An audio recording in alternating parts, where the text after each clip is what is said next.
Day 57 of Russian military offensive in Ukraine. Here's what's going on. Russia's defense minister says Mariupol is taken.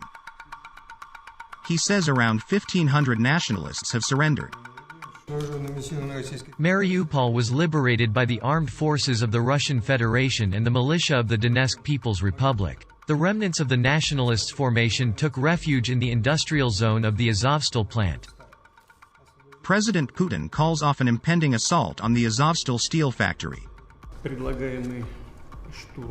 I consider the proposed storming of the industrial zone inappropriate. I order you to cancel it. We must think about saving our soldiers' and officers' lives. No need to go into these catacombs and crawl underground. U.S. imposes new package of sanctions against Russia.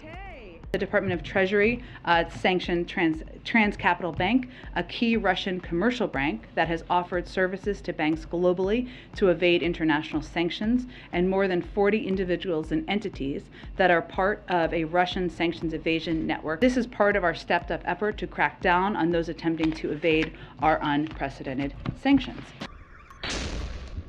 Ukraine shelled the DPR city Shakhtorsk. Republic's air defense shot down a missile in the air, but the fragments fell on the city. A 6-year-old girl died, 5 people were injured, including a 12-year-old child, woman hospitalized with shrapnel wound to chest.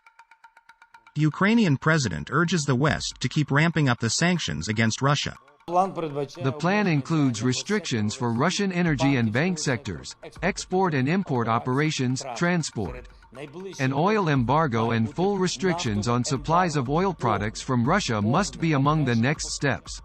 Russia's and LPR troops took control of the former nationalist base in Lugansk region.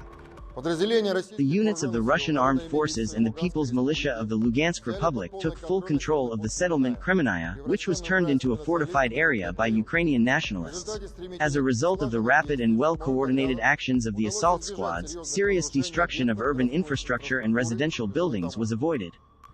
LPR troops reached the borders, which were determined in 2014. Almost the entire territory of the Republic liberated from the Ukrainian forces. A small enclave remained. These are Severodonetsk and Lysychansk. We will not dwell on this. The tasks that were defined during the special operation on the territory of Ukraine will be completed clearly and on time.